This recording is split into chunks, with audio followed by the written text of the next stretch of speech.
Hi everyone, welcome to my art talk today.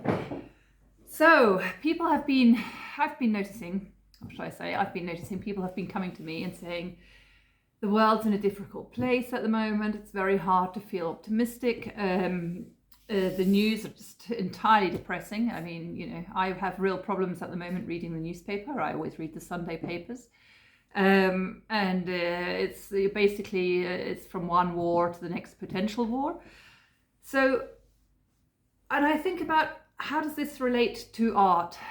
Does art have a role to play in this? And this is where I think we need more than the everyday. And we need art that is uplifting and that encourages. In German, there's a wonderful word called anmutig. It's a word, one word, anmutig. It means Mut is courage, to give courage. And that's kind of the work of art I want to make. I want to make work that encourages you, that gives hope, that lifts up.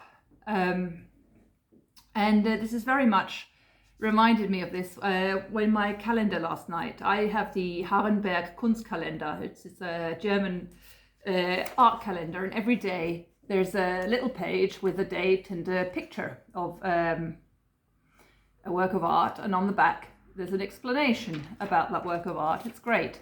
I read it every day, and it reminded me of the Blaue Reiter, the Blue Rider movement in Germany, which was founded by Kandinsky and Franz Marc. And what they also wrote about in their book, what they also wrote about art, because they were looking at how to create abstract art.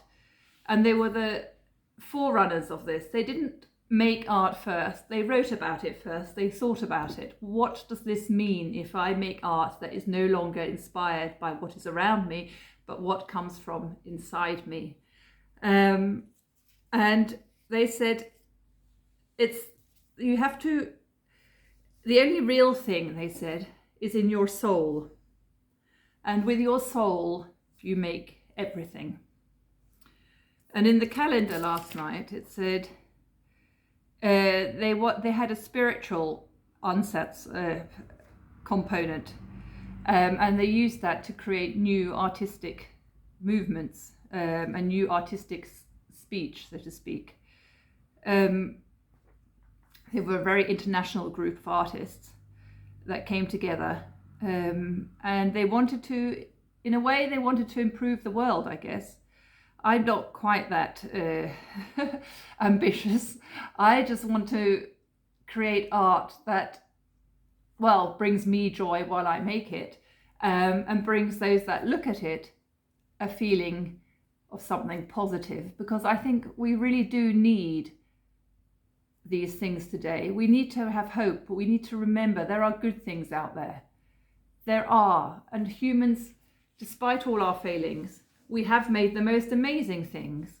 Think of all the vaccines we're lucky to have today. Think of all the wonderful people who work in hospitals. Think of all this, and you have to have hope and continue. And that's why I think art is very important.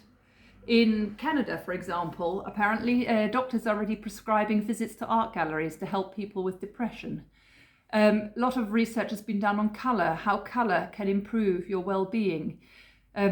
There's the wonderful Ingrid Fettel-Lee with her book Joyful, which was also about how your surroundings can help you feel better. Semir Zeki, a neuroscientist in London, has found out that ugly surroundings don't make you feel good, and can result in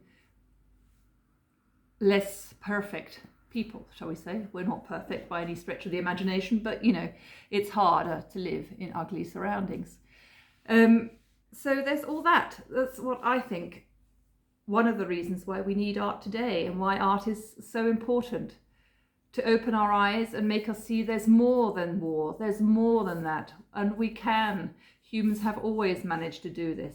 If you think back to the Baroque period, in the Baroque period, there's wonderful Baroque arts, over the top, completely amazing.